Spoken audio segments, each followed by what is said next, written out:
In 1941, an 18-year-old man by the name of Stan Lieber began working on a filler story in the Captain America comic number 3, titled Captain America Foils the Traitor's Revenge. Lieber was eventually promoted to interim editor of Timely Comics just a year later. For more than 20 years, Lieber was seen as the ultimate hack, writing crime stories, horrors, westerns, and basically anything to appeal to his child audience. Ashamed of this status, Lieber began writing under the pseudonym Stan Lee.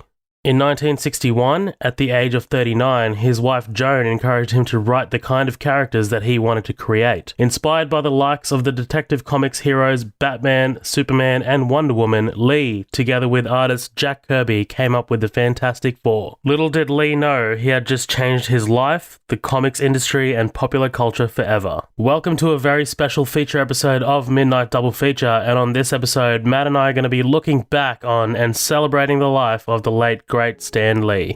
100 years from now, if somebody should bring up my name, if it would still be around, it would be nice if people say, geez, I thought he was a good writer. His stories gave me a lot of pleasure. That's what people tell me now, and it's the best thing any writer can ever hear. When I see the characters that I helped to create on the screen, I don't really think of them as my characters. I really sit in the theater and I watch them the way every member of the audience watches them. And at the end of the movie, I usually say, damn, that was good. I'm so glad. But I worked with artists who brought them into life, who let people see what they look like and showed the action. There are directors who added so much to the characters and their direction, and the actors who brought so much. It isn't a one-man field. There's so many people contribute. I'm just happy that I've had a hand in all of this, and I'm happy that even after all these years, someone bothers to interview me about it. I'm really very flattered. Hey guys, it's Matt here with Zoheb. I haven't heard the intro, so I don't fully know what has been covered. But as you can probably already tell and guess, this won't be a normal episode. I lost my fucking hero today, man.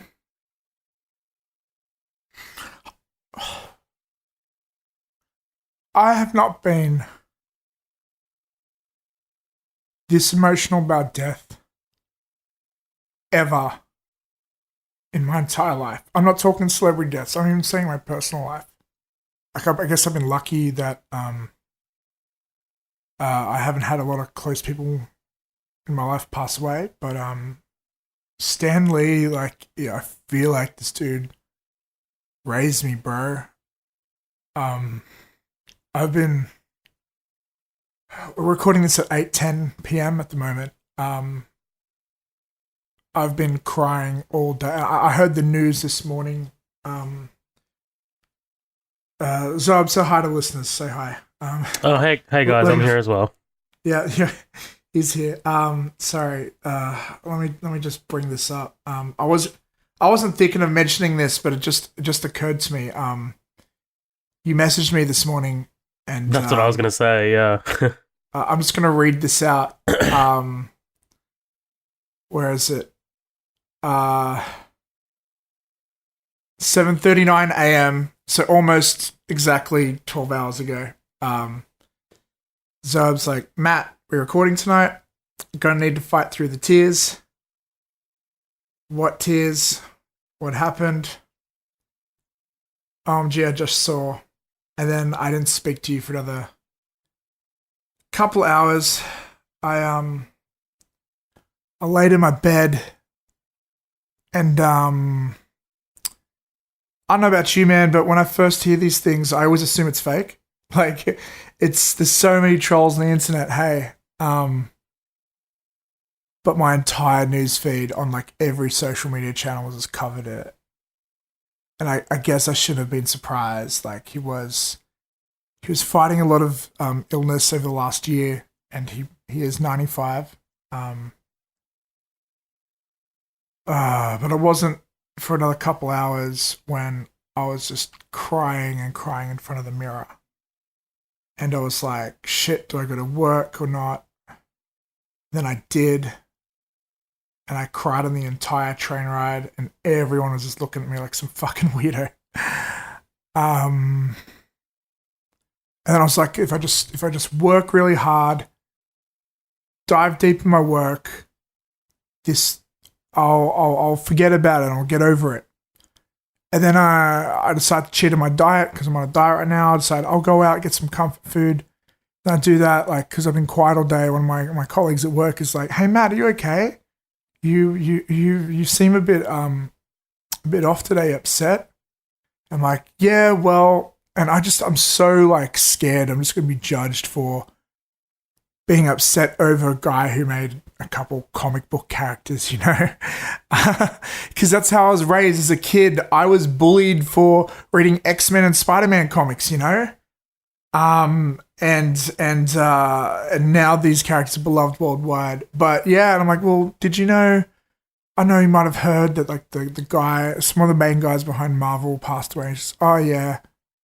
I'm like, yeah, well, that guy. And then I just started crying. And I just started crying in the middle of this open workspace. And thank God there weren't many people in the room at the time. I'm sorry, bro. I've been talking too much. That's been my day. Dude, it's fine. Keep going, man. Like I'll speak when you're done. So just let it out. It's all good. Don't worry. Let me preempt this a little bit, okay? So, just to let you guys know, the listeners, so we were, originally, as you read out, Matt, we were originally going to record an upcoming attractions tonight, but we've decided to push that to next week because I originally wanted to do an upcoming attractions, but then I didn't anticipate what kind of reaction that you would have to Stan Lee's passing, unfortunately. So you asked me to make this a separate episode, which I didn't fight you hard on because I kind of wanted to do it too. So that's what we're doing, man. Like this episode, as sad as it is, as sad as Stan Lee's passing is, I do want to talk about what he means to us and what Marvel means to us. Because, like, seriously, man, I put on my Instagram as well. Marvel, like, it's shaped me. It's shaped who I am as well, as it has you.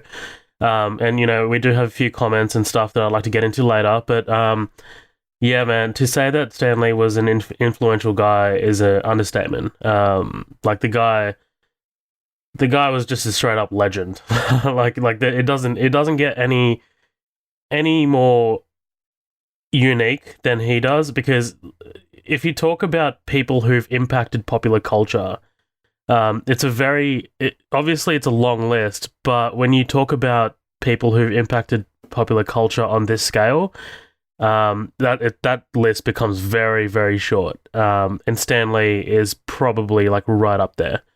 Yeah. I think in the past, he hasn't actually gotten the credit he actually deserves. Right. To some extent. But, oh man, like... And sorry, go on. Oh, I was just going to say, I mean, like, every creator of an art form has their haters out there. We're not going to get into the whole bullshit that, there's rumors that Stan Lee didn't create this character. There was this guy and he didn't get credit. Like, okay, Bob Kane did that whole credit thing with Bill Finger on Batman, but we're not going to get into all of that. Like, we're going to talk about fucking Stan Lee, and like, seriously, I'm just not. With Stan, it's like, first of all, I've never heard the words "fuck Stan Lee" said by anyone. Like, I think on some level, anyone who knows anything has at least some ounce of respect for him. Like, sure, like, he does cameos in films with characters he may not have created by himself, or some artists like Jack Kirby or Steve Ditko. Like, maybe they deserve even more recognition than they already get. But with Stan, what a lot of people don't understand is, like, first of all, he did create the modern superhero. He had the concept of, let's give characters problems that people can relate with. It sounds so obvious now, but back then in comics, like, you got to remember, comics used to be 4 panels in a newspaper strip for the most part, you know? And that we had characters like Superman, which is why sometimes you could argue that character has trouble fitting with modern times and stuff. It's because these were new conventions, and he did that with the Fantastic Four, and he perfected it with Spider-Man. And what people need to understand too, he was more than just the creator. He was at one point he was the figurehead, especially throughout the 70s, like of Marvel Studios. He was he was basically the Steve Jobs of it all. You know, there's a whole company behind Apple, but the face and the lead genius was Steve Jobs for Apple, and that's the same with Stan. And he really was a genius. He was so ahead of his time, so much that like all of his like greatest work translates so well today, and that's why we're seeing all these amazing superhero films now and stuff. It's because they were realized, they're based off these amazing timeless concepts, and also, you know, Marvel wasn't always successful. They almost went bankrupt at one point, and Stan, who was at the time head of Marvel, he hasn't been for a long time, and I can't remember, I'm not sure how long he was the head for, but he was the one who took all the films to the studios to try and save the company, and he did. He's a force to be reckoned with, and it's very rare, I feel, when you see someone of A, that creative talent, but B, to have all that and still just come across as such a genuine person. Nice, humble. Every interview, sure, he's got that sense of humor. He puts that cockiness on, but you can tell he's doing it for a joke. And he seems like the type of guy who like would walk down the street, see a homeless man, he would give him $1, you know, or whatever is in his pocket, you know. You don't always get that with people who've built massive empires. I'm rambling now, but that's what a lot of this episode's going to be, guys. I've tried to avoid this topic all day because I just want to pour my heart out on the mic here. Yeah, for sure. I mean, like, that's totally understandable, dude. I just wanted to point out as well, his cause of death hasn't officially been revealed yet at this time of recording, which is Tuesday, 13 November. It might come out a bit later, but I mean, obviously, you know, he was 95 years old. You already said, Matt, so I think you can kind of extrapolate and come up with your own ideas. His daughter released just a short statement. She said, "My father loved all of his fans. He was the greatest, most decent man." And dude, like you just said, it's tough to gauge celebrities and celebrity people, like, just because like you don't know how someone is acting off camera. But you know that Stan Lee, you just have a feeling. You have a feeling that Stan Lee was the genuine, kind-hearted soul that he appeared to be in every single interview, in every single cameo, every appearance that he had. Like, he was, honestly, even if you take the Marvel cameos, it's always just something really, like, witty, something just really clever. I actually just read, not too long ago, actually, I think it was Peyton Reed released a statement for Ant-Man and the Wasp, and because you remember his cameo from that, where he's kind of like opening the car with the key, and it shrinks. He came up, apparently Stan came up with like heaps of versions of the final line, and it was just, a lot of it was like improv, and like Peyton said, that's just the person he was, man. Like, he was a joker. He was a kind-hearted, like, very high-spirited person, and that absolutely shines in all of his performances and interviews, man. You talked about how he's like kind-hearted and stuff, and look, if anyone takes anything away from this episode, if you're still listening because we haven't bored you to death, hopefully not. Maybe you're in mourning with us. Maybe whatever your reason is. The thing I'd like people to take away is, we really lost one of the good ones, and you know this because with almost all of his heroes or characters, they all encapsulated like a lesson or something to help teach the people reading these characters how to be better people. Like it, I don't want to get biblical, but like with Jesus with the parables, that's like what it is. Like these are stories that can help you like just learn about life. Like even take a character like Tony Stark, right? Iron Man. Stan took it as a challenge to make one of the most unlikable characters ever likable. He was a character that suffered from alcoholism. He was egotistical. He came from a background of like you know, in the movies at least they show it's all like military seller, like the deal of death, all that sort of stuff. And then he was like, no, let's bring him down to earth, make him human. He has to learn the lesson of how to be a good person, and that's what a lot of these characters are, man. Well, I mean, yeah, you're 100% right. I think the character that most sort of resonates with me is Spider-Man. The lessons you learn, like that Peter Parker learns. I mean, I'm not too sure about Miles Morales. That's not really a story that I get into. But Peter Parker, man, he's just this kid who, at a very, very young age, I mean, listen to the line. You know, with great power comes great responsibility. I mean, sure, that's kind of encapsulated by this superhero story, but I mean that applies to everyone. Like, you know what I mean? The lesson and the morals. It's kind of like a fairy tale. Like, you know how kids in the fucking 50s or the 40s were told, you know, these fairy tale stories before they went to bed. These are modern fairy tales. These are just 100%. Like these are stories that young kids should be taught. You know. Obviously, there's the good versus evil side of it, but then there's also the responsibility side of it. There's the you know, you have to own up and, you know, take action. You have to be honest. You have to be virtuous. You have to be moral. Yeah, man. I think Stan Lee, in his characters, just while also entertaining people with his characters, he also took a very, very a great sort of moment to kind of teach people things. 100%. I think I like to, if it's okay, I'd like to read a Facebook status I wrote. Please. It might have been hour and a half after I found out. I hadn't even left work yet. It was when I couldn't get out of bed. And this sort of does a decent job of summarizing like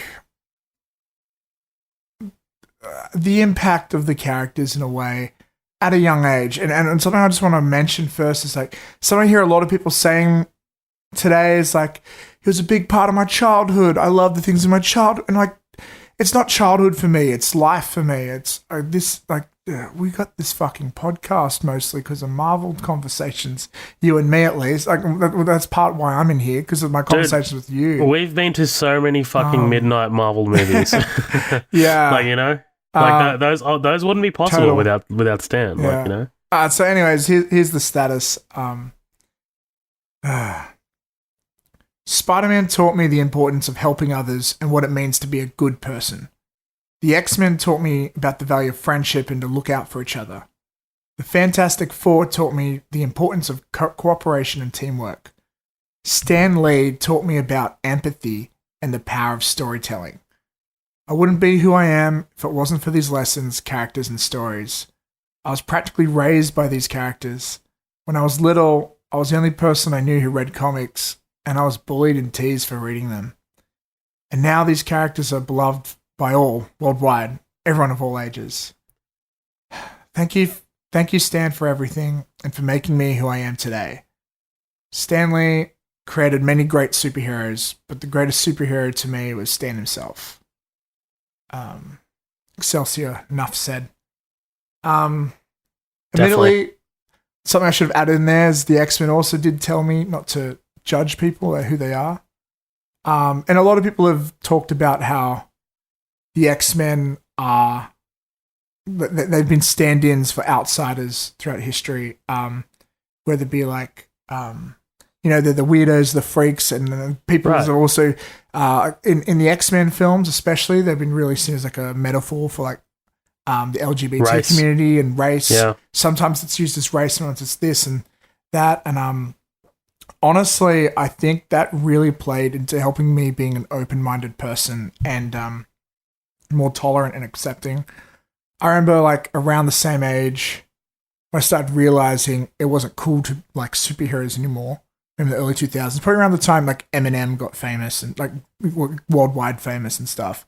And like homophobia was like weirdly cool, like because it was seen as edgy and stuff. Like, and stuff. We saw that in like a lot of comedy films and even through his music and stuff. But like, and admittedly, I picked up some bad language there. But like, if I ever did use it back then, you know, we're talking like 12 years old or whatever.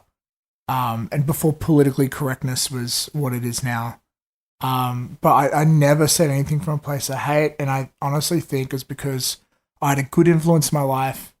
That was these comic books that helped teach me right from wrong.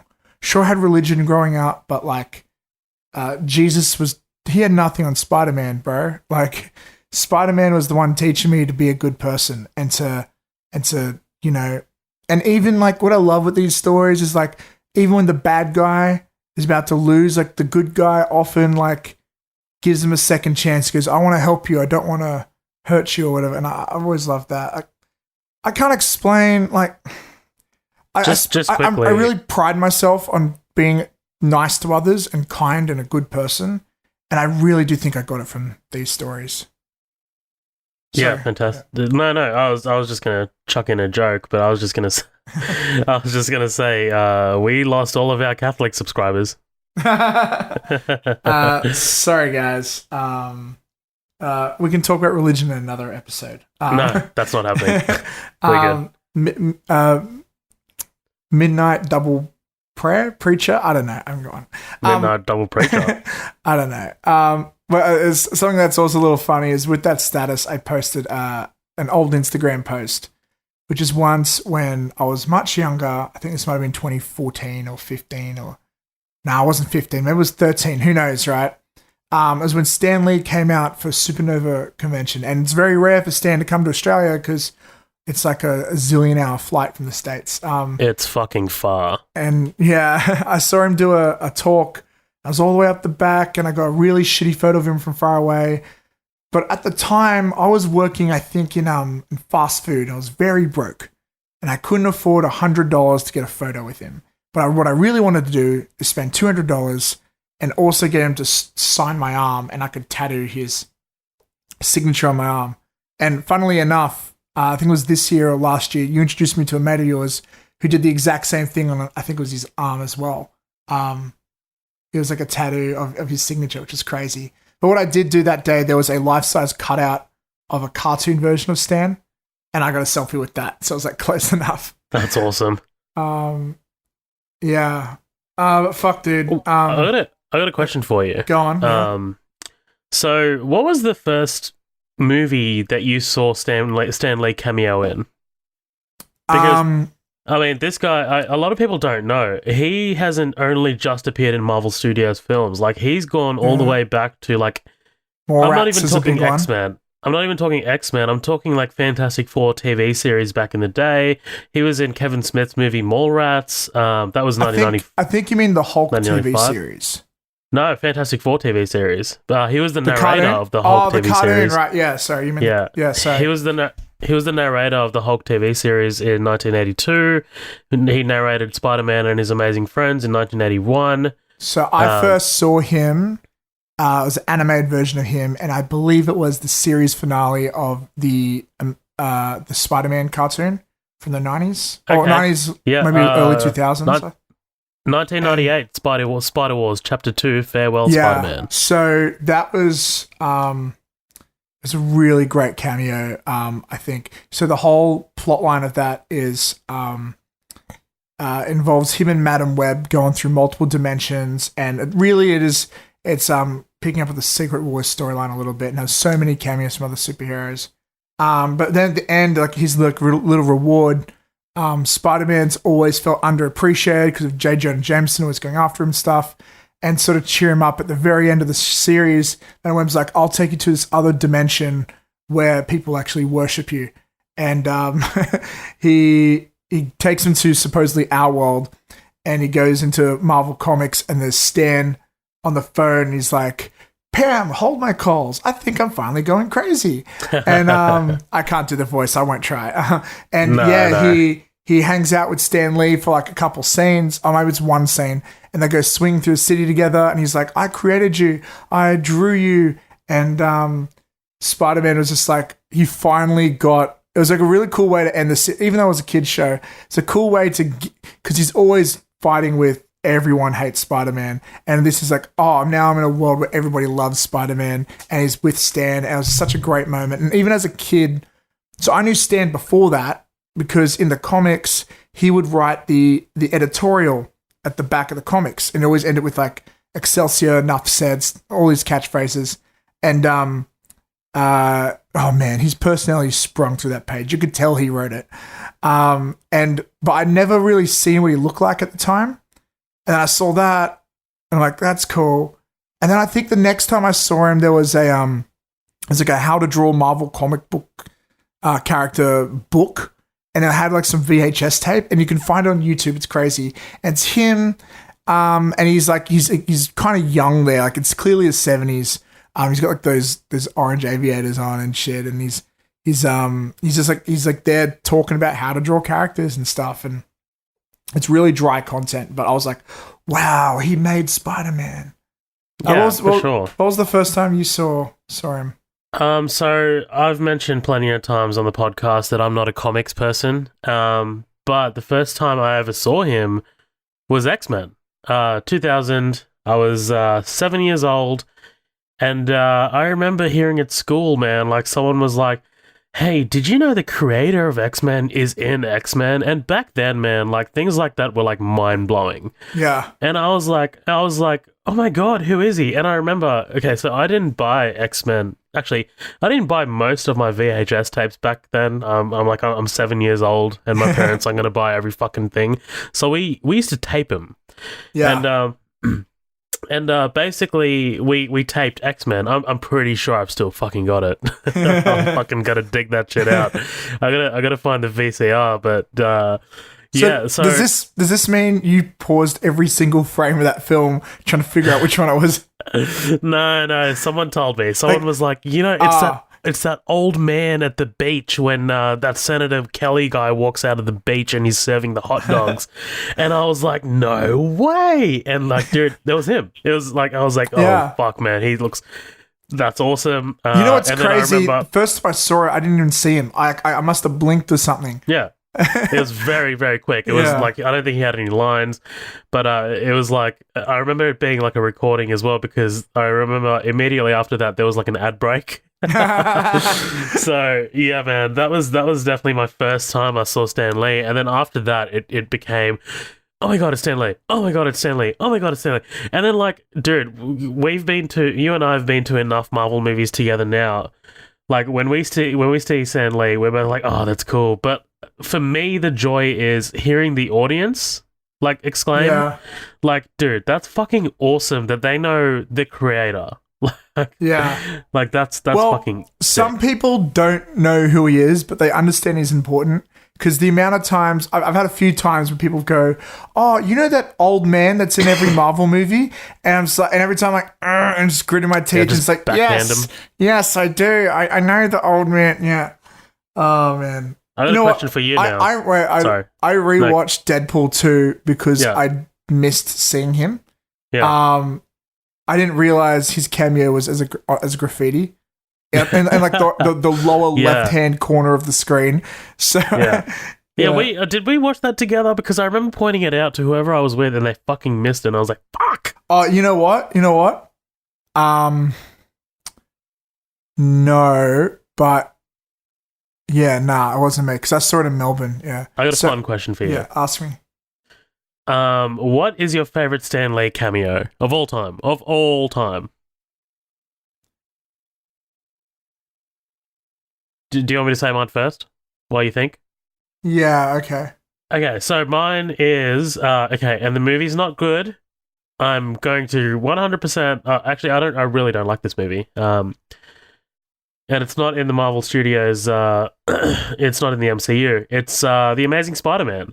There's something just so simple about him, like reading in the library while Spider-Man fights the lizard in the background. Yeah. Just completely oblivious. I love that. I love that. That's one of my favorite cameos. That potentially could be my favorite as well. Yeah. That being said, I actually posted on my story today, around lunchtime, obviously with the caption, "I can't stop crying," was from Spider-Man 3, where he just... Is it Spider-Man 3 or 2? No, it's 3, I'm pretty sure. 2.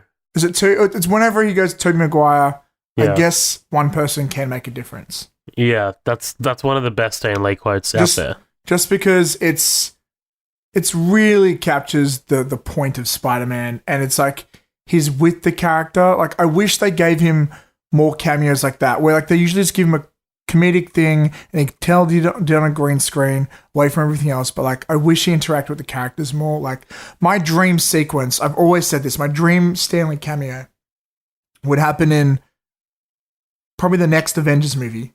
Something where it sums up where he comes in as a character and he's like, and they give him some sort of reference, some sort of Easter egg where he goes like, "I created you all," or "I'm one of you," or something that makes him where it's like he's like sort of embracing everybody.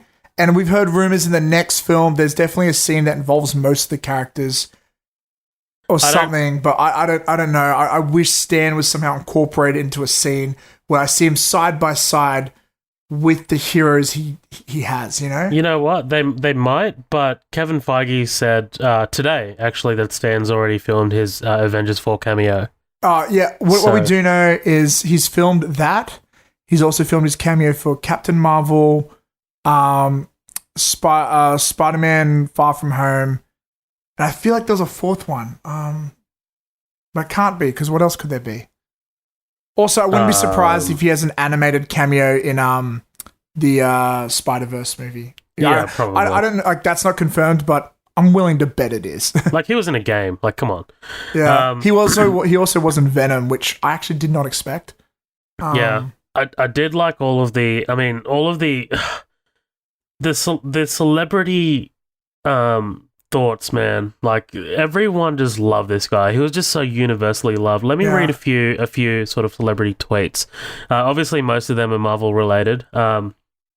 So just quickly. Okay, so while you look for that, I will mention a cameo that does deserve an honorable mention. A couple that do deserve honorable mentions for like personal reasons.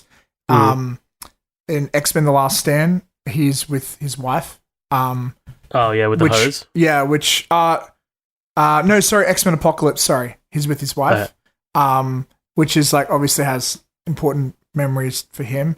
Also, I really do like a popular fan favorite one is the Guardians of the Galaxy 2 one, because it kind of puts him in the canon. But like, I do love the simple ones. Like in the first Spider-Man movie, he's just someone who gets saved. Like, that's the simple stuff, which is really great. Dude, you know, one of my actually another really, really good one, and it's actually a bit of an extended cameo. Big Bang Theory. I forgot he's in that. There's an episode where he's in that, and Sheldon, he gets a restraining order against Sheldon. I love this sort of like self-referential, like I can laugh at my famousness kind of thing. I love that, dude. Well, he also had a great one in The Simpsons, where he goes in the comic store, and probably one of the most. It's if you haven't seen it, guys, definitely look it up on YouTube. He has a scene, like a full-on scene, in the movie Mallrats, by Kevin Smith, and he gives relationship advice to a comic book fan, and it's really, really special. In fact, it's definitely the most acting I think I've ever seen him do in anything. For sure. Yeah. Sorry. One last thing. Yeah, the one in Age of Ultron, just fucking hilarious.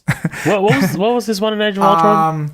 Thor's got some like special alcohol that like only gods can drink. That's right. And he's like, it's not meant for mortal men. He's like, well, neither was the battle of, whatever, World War II, and he takes like one sip, and then they just instantly cut to them dragging out. He's like, Excelsior. Yeah. So good, dude. So I'm just going to read a couple of celebrity tweets, and then I guess we'll get into comments after that. So Chris Pratt, thanks for everything, Stan Lee. What a life, so well lived. I consider myself extraordinarily lucky to have gotten to meet you and to have played in the world you created. Chris Evans, there will never be another Stan Lee. For decades, he provided both young and old with adventure, escape, comfort, confidence, inspiration, strength, friendship, and joy. He exuded love and kindness and will leave an indelible mark on so many lives. Excelsior. Hugh Jackman, we've lost a creative genius. Stan Lee was a pioneering force in the superhero universe. I'm proud to have been a small part of his legacy and to have helped bring one of his characters to life. Winston Duke, so he plays what's that? The gorilla character's name in Black Panther? Fuck, M'Baku. Oh yeah, yeah. Thank you, Stan Lee. You gave us characters that continue to stand the test of time and evolved with our consciousness. You taught us that there are no limits to our future as long as we have access to our imagination. Rest in power. Letitia Wright, rest in peace, Stan Lee. Ryan Reynolds, damn, rest in peace, Stan. Thanks for everything. Kat Dennings, Stan Lee, a gentleman and a genius. It was an honor to be a small part of his universe. Kevin Feige, no one has had more of an impact on my career and everything we do at Marvel Studios than Stan Lee. Stan leaves an extraordinary legacy that will outlive us all. Our thoughts are with his daughter, his family, and his millions of fans. Jimmy Kimmel. At age 7, I drew this weird portrait of Stan Lee and asked my mum to send it to him. Thankfully, she didn't, because 30 plus years later, I got to give it to him. I got to give it to the great one in person. Thanks for all the fun. Mark Hamill. His contribution to pop culture was revolutionary and cannot be overstated. He was everything you hoped, and he was everything you hoped he would be, and more. I love this man and will never stop missing him. They say you should never meet a childhood idol. They are wrong. Love that one. That's so good, dude. Let me just read Kevin Smith quickly, because obviously, like you said, more rats. And Kevin Smith does tend to ramble, so I'll try and be. Let him ramble. He's a god. Yeah, it's great. He is great. He is great. All right, All right, here we go. This is how I'll always see you, Stan Lee, as our benevolent leader and king, smiling down from your eternal throne on the generations of imaginations you fed and inspired. You were the first creator whose voice I knew before I'd actually heard it. You dreamed up some of my favorite modern myths and created characters that are instilled in me a moral barometer, teaching me right from wrong and showing me it's always better to be a hero instead of the villain. Your characters represented us. Yes, they had extraordinary, unbelievable abilities, but they were also reflections of a world we knew, where Spider-Man is really just a boy who wants help. You showed me how to interact with the audience whenever you stepped onto Stan's soapbox to reach out to the readers. You showed me how to advocate for my field beyond the actual art itself whenever you tub-thumped for comic books outside of the medium. It was never enough for you to simply make a comic because you were a true salesman at heart. So you not only sold comics, you sold me on comics. So much so, I built a life and career around your dreams and ideals. When you did Mallrats with us, you not only made a lifelong fan's dream come true, you also lent me comic book credibility that I still get to spend today. And whether it was for comic book men or yoga hoses, whenever I asked to borrow your heat again, you were always there for me with a smile. Your love story with Joni and your long, happy marriage always shined as an example of what I wanted for my personal life. I long admired and emulated your kindness and patience and sense of humor when dealing with your public. Outside of my parents, you were the one adult who gave me the most useful life skills I still use today. Thank you, Stan, for making me not only the boy I was, but also the man I am today. You had great power, and you always used it responsibly, fostering billions of dreamers who all know your name, a name written in the stars for all time. You were not just the literary titan of comic books, you were our modern-day Mark Twain. I will miss you all my days, my friend and my hero. Excelsior forevermore. Fuck, dude. Kevin Smith is the shit. Like, he's just got away with words. You mentioned Kevin Smith, who, he was really, like, I don't want to dive too deep into this or anything, but I do think it's worth mentioning because, like, aside from some other minor celebrities like maybe Patton Oswalt and stuff, he really is like one of us. Like, he speaks for the fandom at times because on a celebrity level. And I don't want to dive too deep in this, but I do think it is worth mentioning. Over the last year or so, when there has been word of things such as elder abuse and legal issues with Stan. What was amazing how Kevin was so public about it, and he even offered to try and do his best to take care of Stan if there was no one else, which is something I really appreciate about him. Those stories, all sorts of stuff that hasn't been resolved. You can feel free to look it up if you want, but that's not what I want to do today. I just want to focus on how great this guy was. If I could just... I know I've said so much, but I feel like I still haven't said enough. Like, so in my life, I've always said I've had 3 heroes, right? And now I've lost one. Stan Lee, because of his storytelling through comic books and stuff. Shigeru Miyamoto, the creator of pretty much everything that matters from Nintendo. Again, such iconic characters that, again, made my imagination run wild. The third was a musician, Mike Shinoda of the band Linkin Park. While I do love the whole band as a whole as well, and I am still really upset over the loss of Chester this year as well. Oh no, last year it is now, I think. But yeah, he's just a creative force that showed me you can do more than one thing as well. But notice all 3 of those aren't filmmakers, and filmmaking is kind of how I like to creatively express myself. But all 3 of that translates into film, especially Stan's work, man. And what I learned from Stan is empathy and the power of just making someone likable and how important that is. And like, doing something that's cool isn't usually the best thing to do. It's more about relating to someone and sparring. Like, when you look at a character like Captain America, right? Who they've fucking nailed so well in these movies. Like, it's the ideal person, not because he looks good, he's well fit, but it's like morally, you know? And in this day and age, these terrible times, it does feel like things like morals and ethics are missing, you know?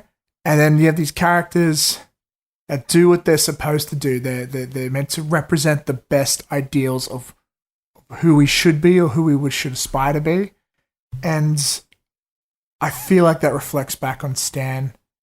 And this is what I was sort of talking about earlier when I meant like how these things they taught me and helped raise me of who I am, dude. Like,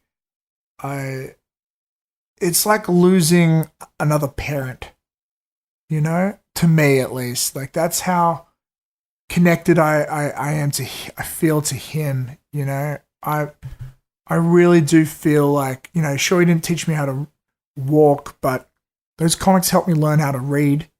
I hated reading as a kid. I hated it a lot, but when I found out comic books counted as reading in reading time in school, fuck yeah. So I don't know if you've heard of this place, man, but there used to be a place in Blacktown, right? It was on Main Street. And doesn't exist anymore. It was a secondhand shop, okay? And they sold a lot of CDs, but they had this massive comic book section. And you could get all these old comics. You could buy them for as little as 20 cents each. So I would save up my coins and I would buy them in the truckloads, man. Spider-Man, X-Men, my favorites. I had this really cool Daredevil one where he fought Venom. I really like the Submariner, Namor. I think Stan created him. I'm not sure if he did. But there was one where he fought the Human Torch, and that was really cool. But still, if it wasn't created by Stan, I know he had some involvement in it. But anyways, I would just... Every week I would come with like maybe $1 or whatever I could, and I would. At one point, I owned the first, second, and then I think it was like the 10th or something issues ever of X-Men, and I was like, holy shit, I'm gonna be a millionaire one day. And so I saved these in perfect condition, and like I was like, I'm gonna sell these, make so much money. And then one day I took this to like some special comic place to get them like valued for money, because I'm like, I've kept these in mint condition. These motherfuckers are so stupid. They sold to me for like $1.50 each. And then I'm like, how rich am I going to be? And the guy's like, yeah, these are actually 3rd edition prints, so they're worth nothing. I'm like, what? He goes, yeah, they're reprints of the originals. And it's not even the second time they did it. It was the 3rd time they'd done it. So I'm like, bummer. But I still get to read them, which is cool. But they were essentially worthless. Yeah, man, like it was so tied to my childhood and teaching me. I remember it was the first Spider-Man, the game based on the movie. You could like unlock to play as Stan Lee and swing around as him. I think it was that game. That was pretty cool. I'm sorry, I'm going off the track now, man. But yeah, shit. That's cool, dude. Don't worry about it. I mean, seriously, this doesn't it doesn't happen every day, which is sad to say, but yeah, like I honestly, I'm gonna be honest, I can't think of another death outside of like close loved ones in my personal life that could get me to this level. I remember talking to our mutual friend Chris a while back, and there was this massive health scare not even that long ago for Stan. And I remember being like, God, I'm kind of worried, you know, I'm kind of worried. And he pulled through, and you know, everything was hunky dory. But yeah, man, I woke up this morning, go downstairs, make myself a coffee, and you know how you said earlier, you weren't sure whether it was a joke or not. I knew it wasn't a joke because the first person to tell me was my dad. Fuck. Yeah, like he doesn't he doesn't really fuck around like that. He's like, oh, did you hear about the sad news? And I'm like, what? Yeah. What? And I was like, fuck, we've lost someone, haven't we? Like we've lost Luke Skywalker. We've lost Mark Hamill. I think, I know. Like we've lost, we lost fucking Kevin Smith. But like, see, I don't think like the news will be like reporting it much like they are with Stan. But anyway, different story. Like, you know, you mentioned that. Just remind me, like, so when I did first see it, I did believe it. I think I just hoped it was a joke. Or I hope it was a troll. As you would. Because the first thing I did was I checked the internet. Like, I was like, I gotta confirm this. Like, I'm still just surprised at how... I don't know if I should be, but like... when I first cried, I was like, what the fuck? Why is this water coming out of my eyes? Why can't I make it stop? And I got mad at it, but I was mad at myself for being upset, and I didn't know how to like work with that. So I started like my eyes, and oh man, I took so many tissues to work. I'm proud of myself for not crying as much as I could have. The only celebrity death that I can compare this to, and I actually I didn't cry this time around for Stan, and look, I feel bad for not crying. It's just unfortunately it's just something that but I did cry for Robin Williams. Like that guy was a staple. Like seriously, it's like he was a second dad when I grew up. Like, you know what I mean? So when he passed, man, I was like devastated. And this is probably the closest thing to Robin Williams passing. The only other person I can imagine is Jim Carrey, and I just want to keep him forever. So man, you got to watch his new show, man. It's so good. I heard. I heard. You know what? You know what's good about it? It sort of ties into what I've been saying. Like, it's about being a good person. And I just really value that. Like, you know, or doing the right thing. I really value that. See, for me, man, I love that. This is a thing. This is going to be a thing. But I love that Disney have both Star Wars and Marvel under their umbrella, because those two properties just teach children so much. Like they both got that. They're two of the only other franchise that have that magic that Disney has. I think the only other one I can think of that has that, besides I guess Pixar, which they also own, is Nintendo. And Disney's tried to buy Nintendo multiple times. Oh, really? I didn't know that. That's crazy. Yeah. Matt, do you have anything else you want to sort of get off your chest? Because I was going to read our final comments and then sort of peace out.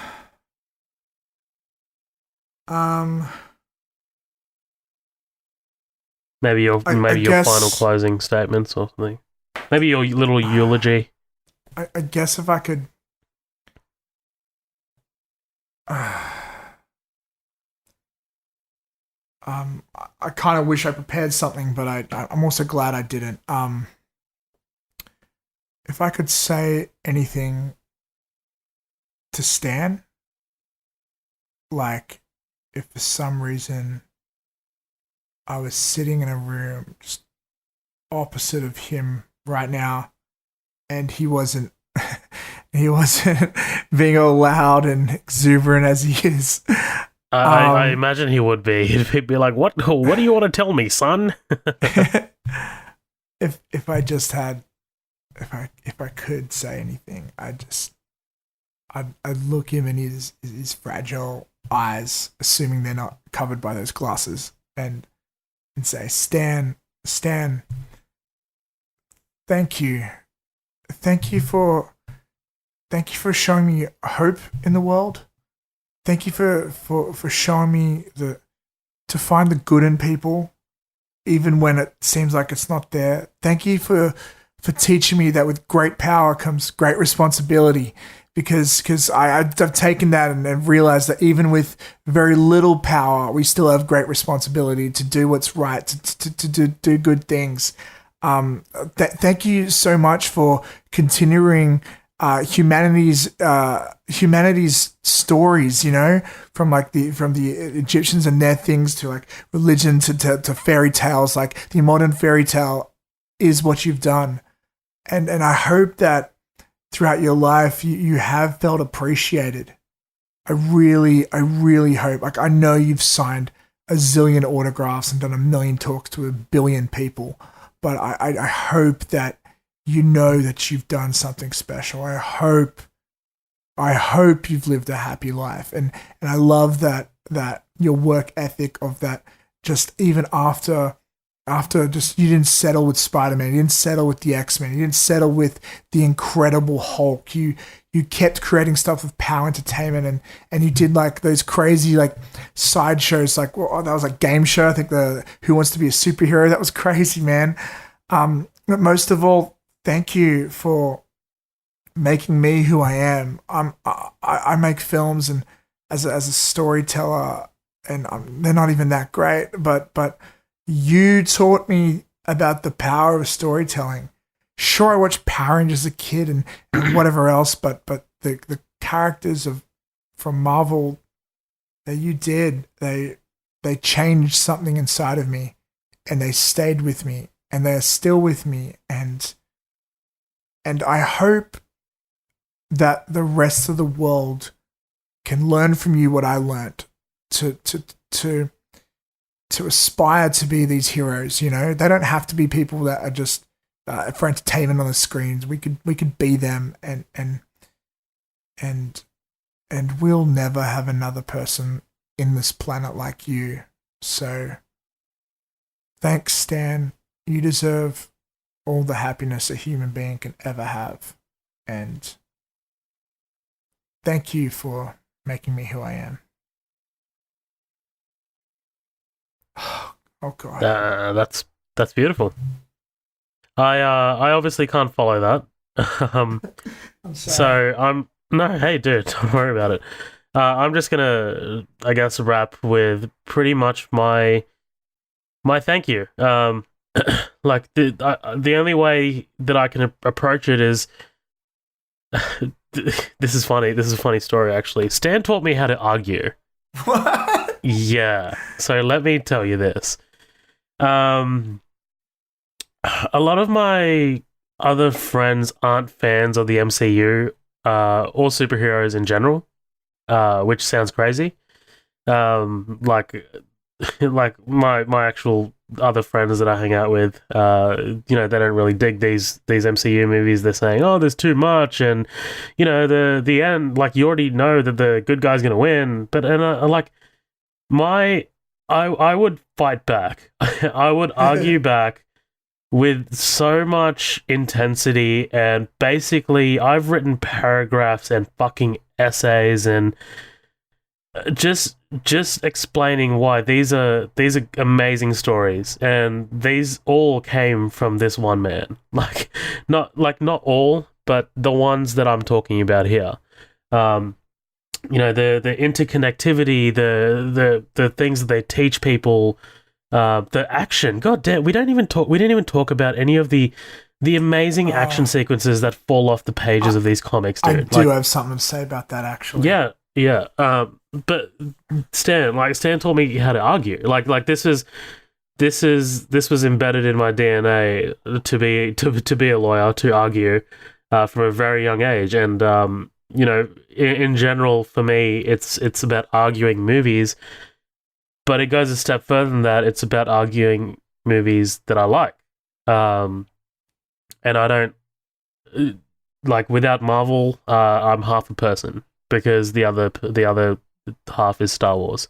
So, Stan, you're the man.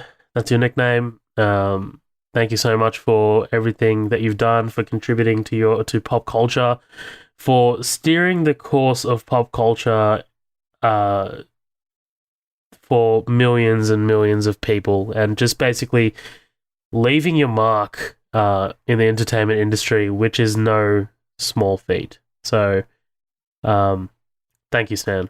Rest in peace. That was great.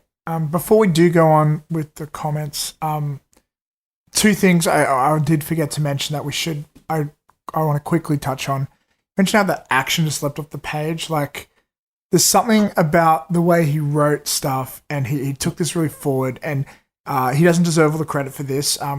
Jack Kirby and the other amazing artists he worked with did Ditko as well. Yeah, like Ditko's another one. But like, they were all very big on over-exaggerating expressions and stances. Like, one thing I remember learning from Marvel when it comes to drawing, it's like, always have legs apart, because it looks so much better than legs together. Like, when like, that sound sexual, wasn't meant to, but like, it's like a power stance, they'd call it. Like, you know, and the way like superhero landings. Yeah, and stuff like that, which is really great. And one more thing that I'm really happy, and I wish there was an interview to get him to talk about it. Maybe there is somewhere, I've got to look it up, but I remember in the early 2000s watching an interview with Stan Lee. It was on one of the behind the scenes featurettes on a DVD player. And he was like, he was saying he always gets all these questions about which character would you like to see in a movie next? Like, which one? Now you've done Spider-Man and X-Men and Daredevil, and he goes, I really, really would love them to do a Doctor Strange movie one day, because now it's special effects could do it. And when we drew stuff, we could never imagine. It was so hard to imagine them coming out of the page. And they did one, and it was a good one, a few years ago. And I know in the last year he had some vision issues and stuff, but I hope he saw it, and I hope he was happy with that. Because to me, seeing Doctor Strange on the screen, knowing I'd saw that interview and remembered it so well, like maybe 10 years or more before, probably 15 years before, I always thought, wow, like, I never really read Doctor Strange as a character in the comics, but I was just like, although I was vaguely aware of him, I was like, wow, I wonder what that movie would be like if Stan thinks it would be cool, you know? And so when that movie came out, one of the reasons I was stoked to see it was, well, Stan hyped this movie up like 10, 15 years before it even got made, so I bet it's going to be great. And they did do that trivia stuff well. So, I don't know, that's something that I always stayed with me, so yeah. Yeah, for sure, dude. I'm just going to close the episode with a couple of comments. So, because we had to convene this very emergency episode, we didn't really get a chance to ask Danny or Colin to jump on, and you know, it does take a lot of time and effort to schedule all four of us on. So Colin left us a comment. I love the outgoing and vigorous personality Stan possessed well into his senior years, making cameos year after year, narrating the original Spider-Man game for PC when I was a kid, debating with Kevin Smith on Comic Book Man about Thor vs. Hulk and his show Superhumans. The only real thing that bums me out about all this is seeing how close Stan was to finally seeing the end of the MCU. But I take comfort in the fact that he was alive to see the impact of his work. Excelsior. Amazing, Colin. Amazing. I've got one more. Patrick Harrington. Just a quick shout out to Patrick. Thank you again for joining us for our last episode, Bohemian Rhapsody. You can check out Patrick and his wife. They have a podcast called Married People Watch Movies. Patrick says, the loves of my life in comics were the X-Men and the Avengers, both co-created by Stan Lee. I love both books at different parts of my life for different reasons. I've spent most of my life reading about them. Sorry, I just lost my spot. I've spent most of my life reading about them, and then the last couple of decades being able to see them all on screen. This man is a legend, pure and simple. He's indirectly responsible for a huge addiction in my life, comic books. I'm very thankful for his work. Amazing, Patrick. Thank you so much. Matt, you got any last words? I am proud of myself for keeping the crying to a minimum for this podcast. So I'm going to wear that as a gold star. Fantastic. Awesome. Yeah, just thanks, Stan. I don't want to do any plugs because it just seems inappropriate. But if there is a new listener that is listening to this, and has gotten all the way through, thanks for hearing us through a vulnerable and emotional time. And actually, I want to extend that to anyone who's listening. I can't think straight. Yeah, Zoe, do you want to just close this out, please? Yeah, so Midnight Double Feature. You can find us everywhere. We're on Facebook. That's Midnight Double Feature. And then we also have the After Party, which is the After Party. That's where we post all of our memes and our news and things like that. Instagram, that's at Midnight Double Feature. Twitter, that's at MDFpod. And you can reach us via email as well at midnightdoublefeature@gmail.com. Thanks very much for listening, guys. We know this was a bit of a taxing one. It hasn't been a great day, but I think it's done us both good to talk about it. So this has been very therapeutic. Thanks for joining us, guys. See you next time.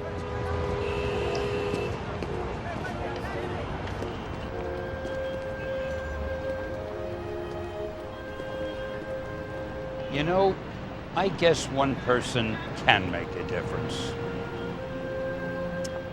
Enough said.